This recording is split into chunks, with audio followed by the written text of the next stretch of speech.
Assalamualaikum warahmatullahi wabarakatuh. Halo teman-teman semua, perkenalkan nama aku Enda Nurailatus Solihah. Aku dari Prodi Psikologi kelas 1C. Menurut kalian, pelajaran bahasa Indonesia itu susah nggak sih? Membaca paragraf-paragraf banyak, mencari inti dari cerita yang banyak, yang panjang, dan juga belajar tentang struktur kalimat. Sedikit banyak kemampuan berbahasa kita dipengaruhi oleh seberapa sering kita membaca. Kalau kita sering membaca, kita tidak akan capek dan juga kita akan lebih gampang mengerjakan soal-soal bahasa Indonesia, terutama dalam pemahaman isi teks.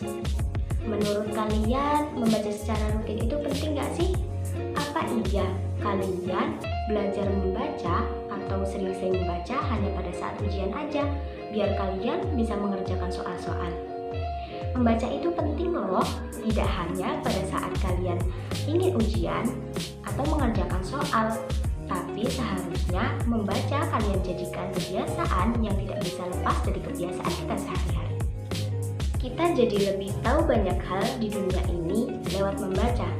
Dengan membaca juga, kita dapat meningkatkan kemampuan belajar kita dan juga otak kita terlatih untuk lebih berpikir kritis.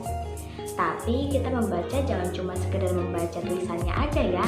Kita harus paham sama konteks apa yang kita baca. Nah, pada video kali ini aku akan berbagi tips kepada kalian yang bisa kalian coba bagaimana cara membaca dengan cepat. Yang pertama, usahakan dalam keadaan enak. Gimana ya itu maksudnya? Membaca dalam keadaan enak, seperti contohnya membaca dengan duduk, tidak dengan berbaring ataupun tengkurap. Yang kedua, temukan ide atau kalimat utama dalam paragraf yang kita baca. Atau kalimat utama dalam tiap paragraf biasanya terletak di awal paragraf atau di akhir paragraf. Dengan kalian tahu ide atau kalimat utama ini, kalian akan lebih paham terhadap bacaan yang kalian baca. Yang ketiga, tulis ulang poin-poin penting yang kita dapat. Ulang poin-poin penting yang didapat bertujuan untuk mengetahui seberapa paham kita terhadap bacaan yang kita baca. Dan yang terakhir atau yang keempat, usahakan membaca dengan aktif, bukan aktif membaca. Aktif dan aktif membaca sangat berbeda. Jika aktif membaca, kalian melatih kecepatan kalian dalam membaca, tapi kalian belum tentu paham akan makna bacaannya. Perbedaan antara membaca aktif dan aktif membaca ada pada kualitas membacanya.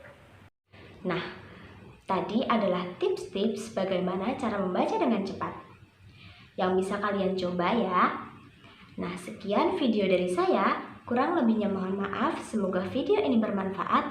Wassalamualaikum warahmatullahi wabarakatuh.